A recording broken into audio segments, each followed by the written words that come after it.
Hello everyone, welcome back to some more Let's Play Planescape Torment with me, your host Tim. Alright, when we left off, we were talking to Sigil of the Forked Tongue here. Let's continue to do so. Hello, Sigil. Great! Even more of a stench! Must you constantly befoul the smell of my house with the rotting stench of a Lotaeri? Ask your questions and be gone. Tell me of Trias. I have said all I intend to say on the matter of the betrayer. He it was who condemned me to this life, and he whose guts I will see, stringing the gates of dawn like a celestial harp. No harm to the devil.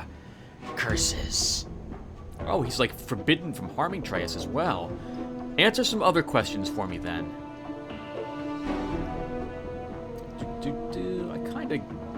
How did your wings get that way? Oh yes, aren't they beautiful?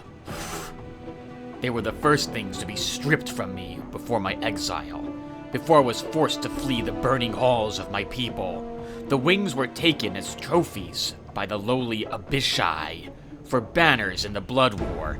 My horns were snapped from my skull, and one was hollowed out as a drinking horn for my lord Bel. Accursed be his name across the plains. Why did that happen?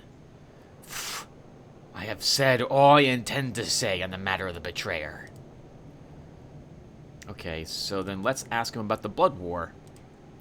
Have you drummed your skull against every rock that falls from the mountain of ignorance? In the lower plains rages the blood war. There is not another plane that is not touched by this conflict.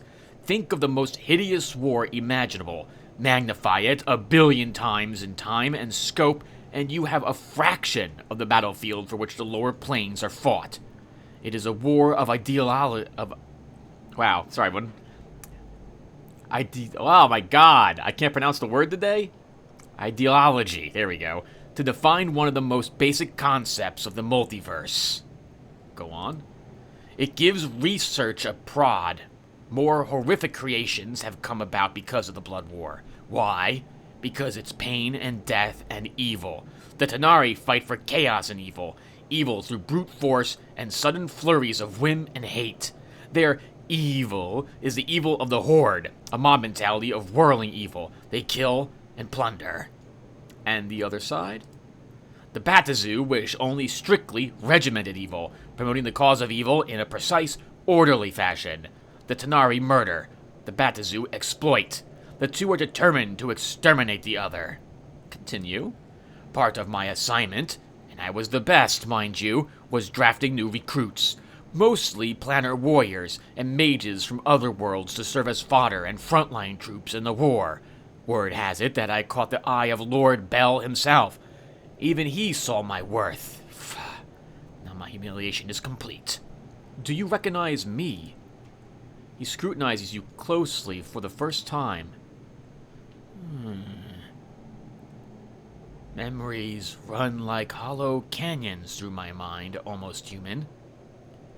Many creatures have I met in an immortal's time, though I do not believe you were among them.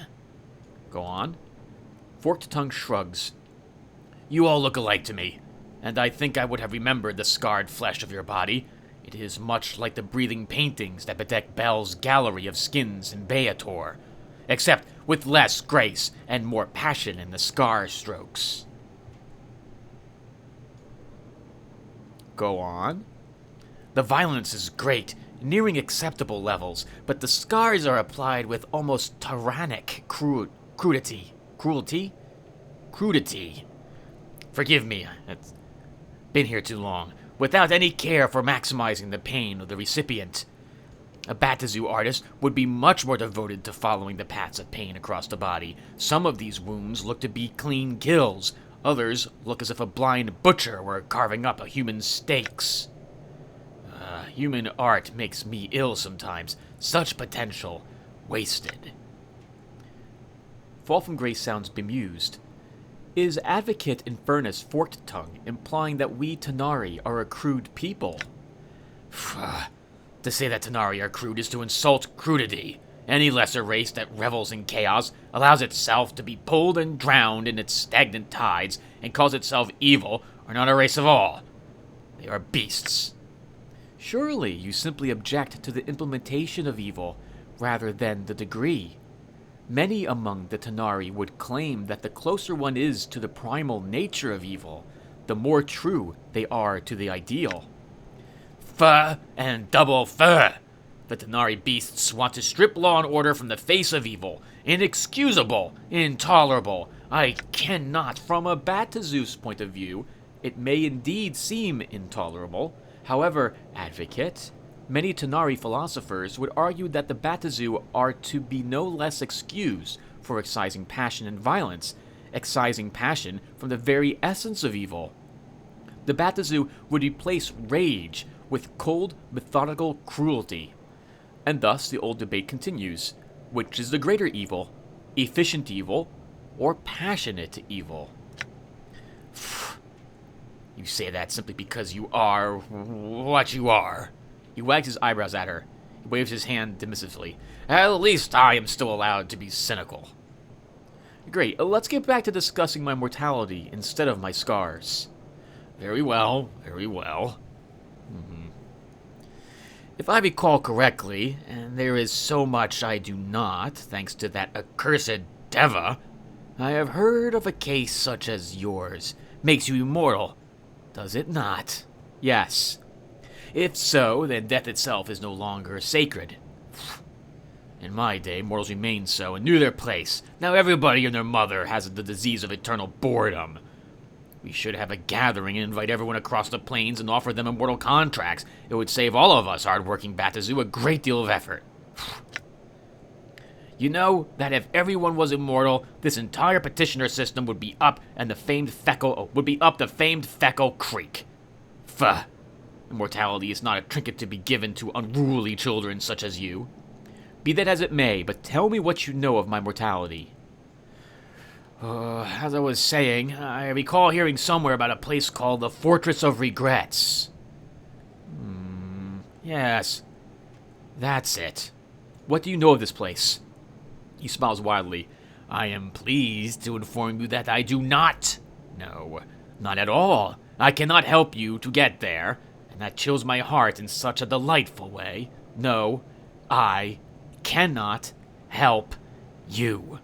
Oh, how I have longed to say those words. How sweet they... Do you know someone who does? Enough of your cross-examinations. Yes, I know somebody who might know. On Beator lies a pillar of betrayers, liars, and sages. Despite their nature, their knowledge is considerable. They might know where you can find this Fortress of Regrets. How do I get to Beator? Updated my journal. Hold on, Chief. Beator is bad news. This fiend is probably holding out on us. And even if there is a pillar of skulls, we can probably find someone else who knows how to reach this fortress without going to one of the most dangerous planes in the multiverse. Why don't you want to go there, Mort? It's a dangerous place, Chief. I'd rather not go. I've been, and it isn't pretty, alright? We'll talk more about this later. Forked Tongue, I have some questions. How can morons speak so much? I was told that you would know of my mortality. It has been stolen from me. Oh, okay. We just did this already. So, one second. How do I get there? Okay, so he tells us the same thing. Are you holding out, Forked Tongue? Have I not told you of the nature of this cursed contract? I cannot withhold this information. The pillar is your only hope. Alright, answer one more question for me.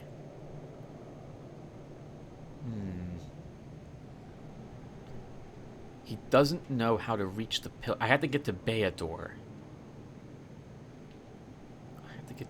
I think that's all I can talk to him about. I mean, I can talk about other things, but I think we've done all this already. Oh, what are you doing, by the way? I was simply living a life in pain-numbing and tragic solitude until you appeared without invitation into this crater of my life. The crater, such a metaphor for my life, for my existence, a pale shadow of the dwellings I used to possess. What happened to you? The accursed Deva is what happened to me. So secure I was, so sure. Stripped of my power like a fledgling. No wonder it is that the hordes of Beator's marshals seek me. And you still won't tell me about Trias. I'm in need of some aid. He emits a strangled croak. I've some few, very few, items that I've accumulated over the years. They are precious to me, but if you need them... I sure do. Let's see what you've got. He snarls. I entertain no thoughts of strangling you and leaving your corpse for the Trellins. A cruel-looking axe, a knotted string, green longe, green steel knife, green hued dagger, squirming bugs. Do you happen to have any spells? You will strip me of all my possessions. You want spells? This is what I have, bloodsucker. He rattles off a list of spells. Remove curse, which we already know. Globe of invulnerability, which we don't. Chain lightning storm, which we do. Acid storm sounds dangerous. Bladestorm, sticky and ice storm. Holy crap, these are awesome. Thank you for all your help. Acid storm sounds dangerous. Give it to me. His hand disappears as he reaches into a strange space, not space. He pulls out a scroll that feels strangely like supple human skin and thrusts it at you. Take it and be... Take it. Thanks. You have another spell?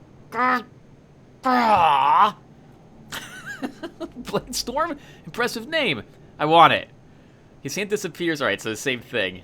Let's also take Stygian Ice Storm. That sounds too dangerous for you to have around.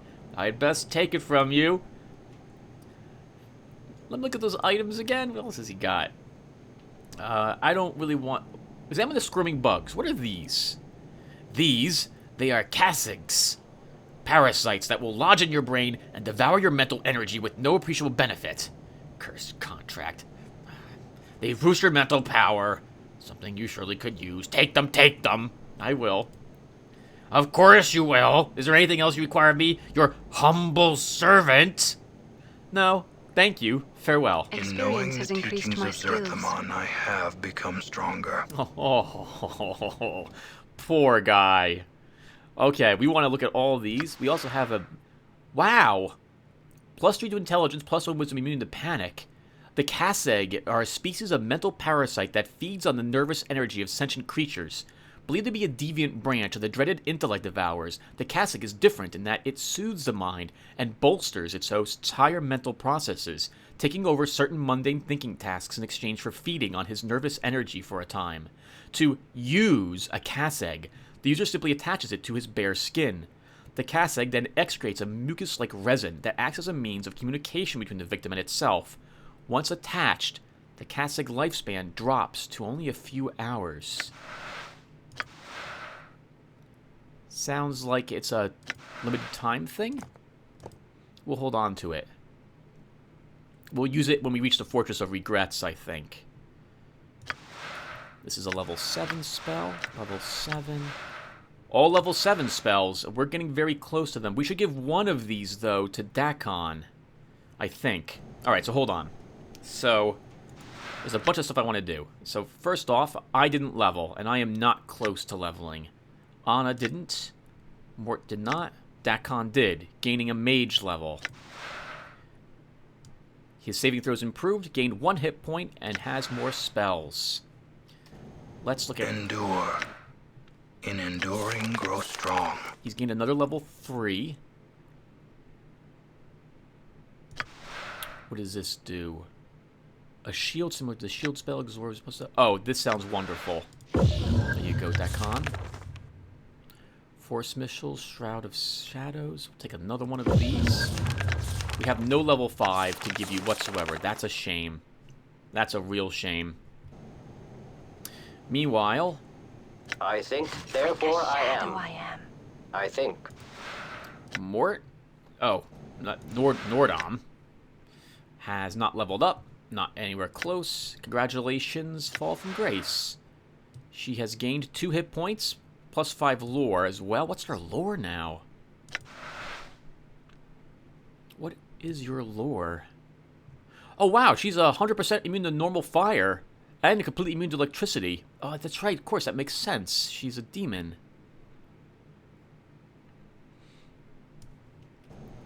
fall from Yes? grace. We will have you. Oh, you get another first level spell. I guess we'll take Curse.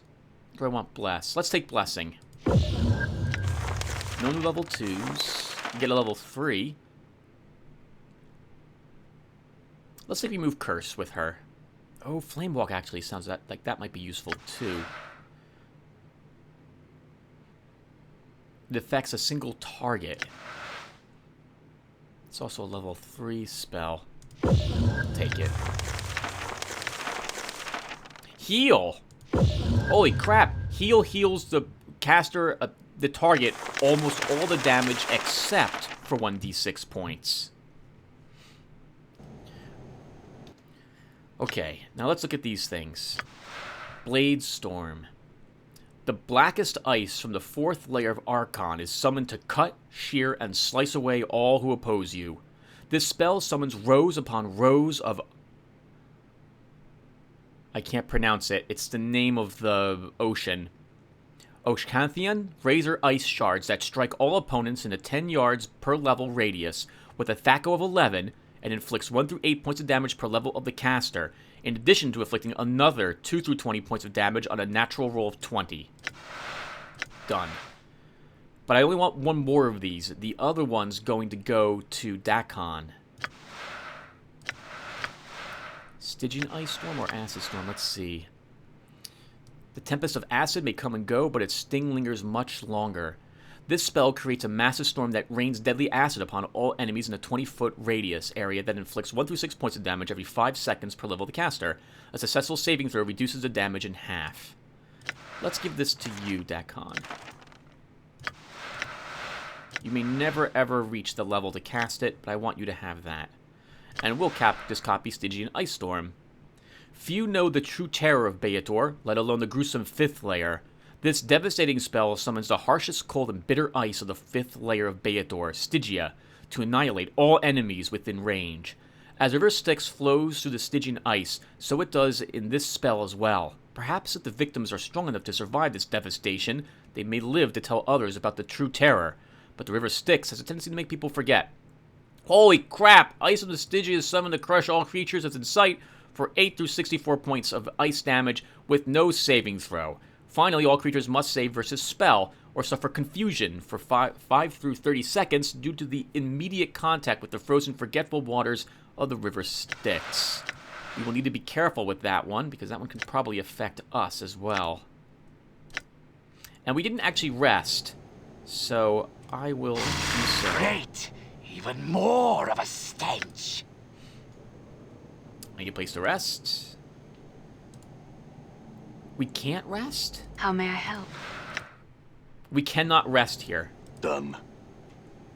Alright, well, Like a shadow I am. out we go. We'll just have to make do with the spells we've got. We'll have to hope we can rest later then. Speaking of spells, I leveled up at one point, didn't I? And I didn't take anything. Holy crap, Tim. Okay, what am I going to take? Let's take...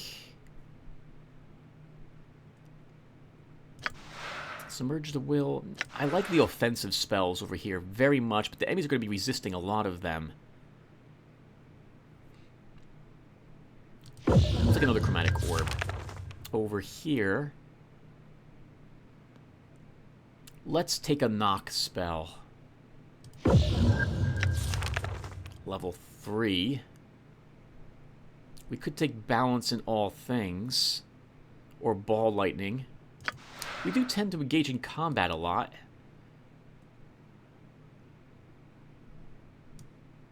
Let's take this. No new level 4s, level 5s. Lightning. Oh! We get a level 7! We get a level 7. Which one do I want? Let's try taking Bladestorm to start. Damn it. I can't rest either. That's so aggravating. That's so aggravating. Maybe we can rest outside. Oh, wait. Maybe we can rest here. No. No. Everyone back. Back. We're scattered. I think we can rest. We just have to click the button down there. Heroic group assemble. Like a shadow I am. Gave us permission. Better darn well believe I'm going to do it. Look like, hold on. It actually looked like we could get multiple spells from him. Great! Even more of a stench! I am in need of some aid. I would like to look at your spells again. Oh, we can! Global Vulnerability sounds useful. Let's have it. This hand disappears. Thanks. What else do you have? I'll take another one. So he must have them stored up. Let's take a Bladestorm as well, then. Oh, deep and profound joy it is to tell you that you have plundered all of my copies of that particular spell. Alright, very good, then. I'm gone. So we have a Global Invulnerability, which is level 6. Alright, we'll take this, then. Similar to its sister spell, Anti-Magic Shell, this enchantment restricts certain magic from entering its confines. Yet unlike its sibling, this spell allows magic to flow outward from within. The spell creates an immobile sphere of magic that prevents any 1st through 4th level spell effects from penetrating, even area effect spells. Spells of 5th level or higher are not affected by the globe, but unlike Anti-Magic Shell, any type of spell can be cast out of the sphere. The globe lasts for 5 seconds per level of the caster. Give one of these to you as well, Dakon. So it looks like we only get that. Okay. Like a shadow I am. Let's... Oh. I hear your words. Dakon. Still no level 5 spells. Darn it. This corner pulled a level 5 spell. Ah, I was able to purchase it back at Cursed as well. Oh well. Alright, let's try... Ooh, first, I'd like to mix up my spells a little.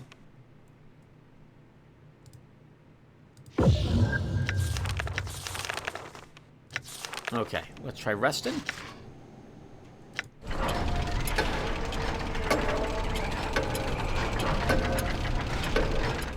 Left the shadows. Alright, we're leaving. Once we're outside, we'll talk to Mort.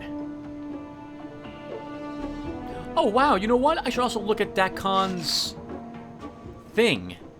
His prayer beads again. The unbroken circle of Zerthamon. Zirkle? The heck? Uh-oh. I'm gone. That was really weird. That was really, really weird. Alright, we're talking to everyone. Fall from Grace. Yes?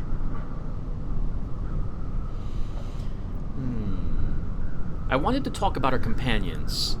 Who in particular did you wish to discuss? Noordam. Noordam is a rogue Modron. Even though some traces of chaos have worked their way into his system, he is still an extremely logical, ordered creature. This logic can be of great help in one's travels, but furthermore, if he perceives you as a leader, then he will unquestioningly be loyal. Troubles may arise should Noordam be faced with a social situation require etiquette. Such things are not well understood, even by normal Modrons. She pauses. I would offer you some advice concerning Noordam, if you would hear it. Of course, what is it? Noordam's existence has been shaken.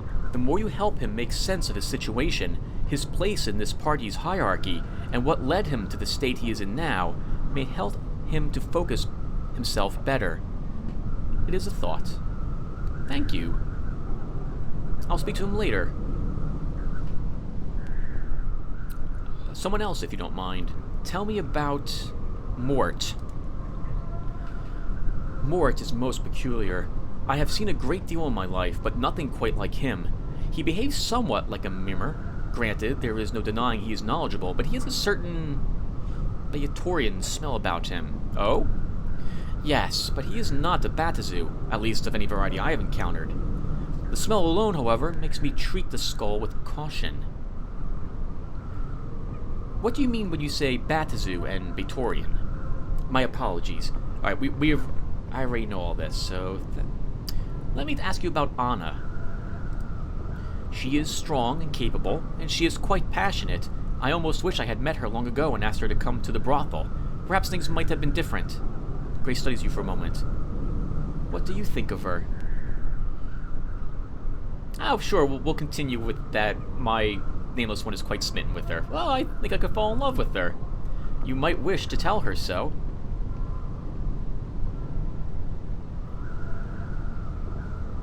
I don't know. I seem to leave this wreckage wherever I go. With Dayanara especially, and the lives of others I've touched. Not to mention Ravel. Why she was attracted to me, I can't even imagine. But I used her as well. Maybe I should just be careful of my feelings. Dayanara was the woman in the sensory stone of longing, was she not? The one who loved your previous incarnation. Yes, she was. I did something terrible to her, but I know not what. To that, I would say this. Love may move the planes themselves when it is strong and true, and there was nothing truer in all my experiences than the truth about how one feels about another. You may be right. Thank you, Fall from Grace. Yes? I had some questions about our travels. Yes?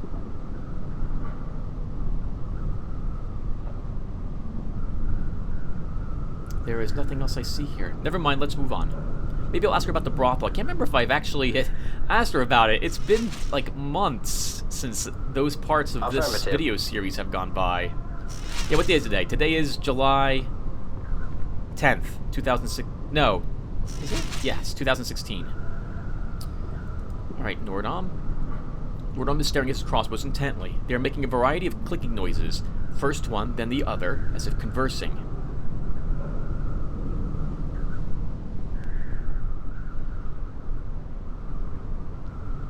How are you doing, Noordam? Introspective cycle commencing. Noordam clicks his eyes close and begins to hum. Wait for it. A few moments later, his eyes click. Introspective evaluation. Perceptions have become smaller and louder. Wings have been replaced with arms. Reason unknown. Suspicion hypothesis. Not like wings. Speculation. Alright, we've already read this, I remember. Perception shifts, processing information. One more question. How am I doing, Noordam? Oh, wait. This is interesting. I'm sorry, everyone. Let's actually read all this. I thought this was all the same information as before. A few moments later, his eyes click open. Introspective evaluation. Perceptions have become 1, smaller, and B, louder. Wings have been replaced with arms. Reason unknown. Suspicious hypothesis. Not light wings. Speculation. Noordam was once 1, but is now smaller, louder 1. Stabilization achieved. Director and source, reason, perception shift.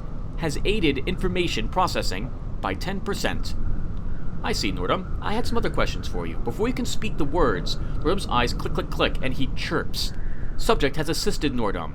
Hypothesis. Noordam assists addressee. Query. Noordam inquiry on status of addressee.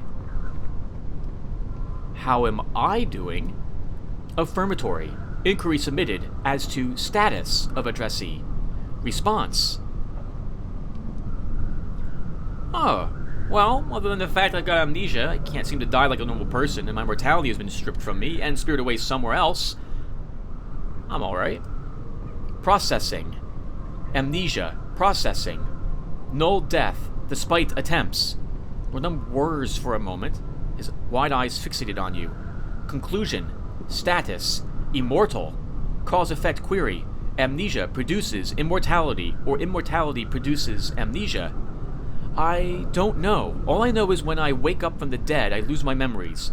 So I guess the immortality causes amnesia. Processing. Noordam grinds like a miller's wheel for a moment. New query formulated. Every time you die, you lose your memories. Yes. No, wait. That's not true. I didn't lose my memories last time. In fact, I haven't lost my memories since I woke up in the mortuary. Response. Conclusion. Immortality is not cause of amnesia. Well, I don't know. It could have been chance it didn't happen last time. Element of chance discounted. Suggestion. Begin search for new pattern. Amnesia, immortality. Query. Additional factors present. Intervention. Presence of new factors or absence of other factors. What other factors could there be, do you think, Noordam? Unknown. Query. Additional information? Well, I think there's someone out to murder me. So much I built a tomb trap to try and kill them. According to an inscription in the tomb, he's been coming after me for, well, as long as my incarnations can remember, it seems. Additional information. Murderer. Immortality. Cannot be murdered. Noordam ticks a moment, then chirps. Query. Not murderer. What do you mean? Response. Immortality precludes murder from achieving success. Query. Not murderer.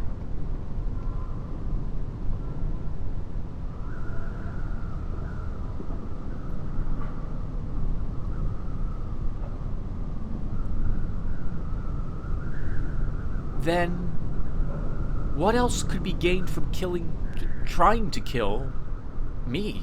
Updated my journal. Response, immortality, assigned amnesia.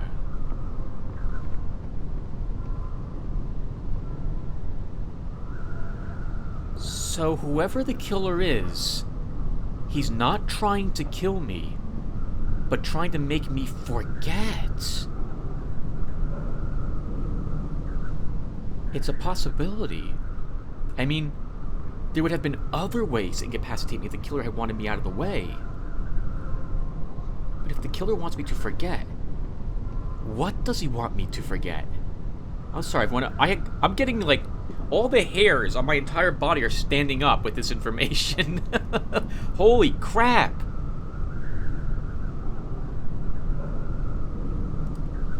Unknown. Query.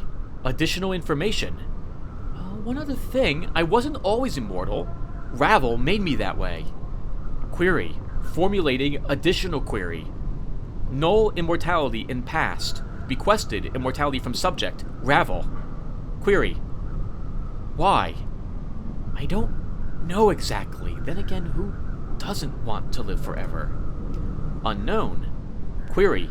Additional information. I don't have any additional information yet, Noordam. I had some other questions for you. Status. Awaiting queries. Holy freaking crap! No more queries, Noordam. Let's go. Wow. Oh my god. So, Done. We're not being hunted and exterminated by whoever's looking to kill me. Whoever's looking to kill me doesn't want me to remember something.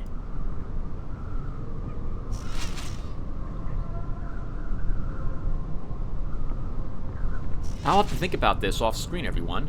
Alright, let's talk to Anna. See how she's doing. Aye. What is it you want then? Oh, nothing else here. Nothing, Anna. Just checking to see if you're still with me. Dakon. I want to look at your unbroken circle. Actually, before we do that, let's use one of my cranium rat charms.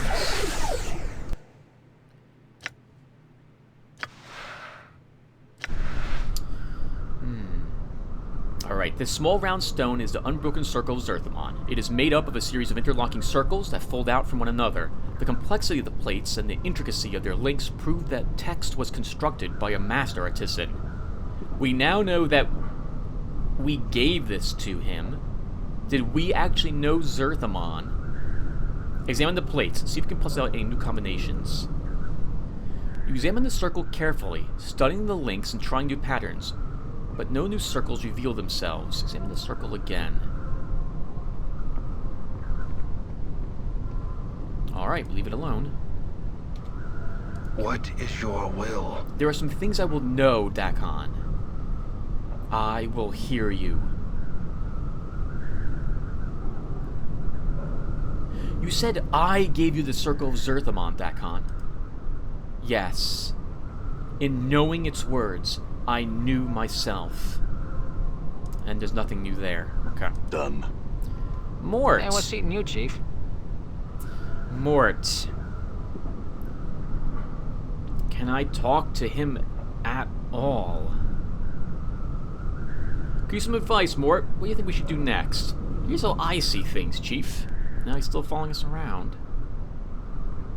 You said you're a mirror, right, Mort? Yeah, mirror's the floating encyclopedia. You put information in, you get information out. No, we've already went down that track. What am I doing now? Oh man, I don't have any information about it. Oh, there was a portal made under the left arm of the giant skeleton here, through which I can travel to Beach Beator. Okay, perfect. Why don't we do that when we come back? We're going to explore this little section over here, and then we'll go and take the portal, and we'll see how we get out of here. I'll see you guys in the next video. Thank you guys for watching, and take care.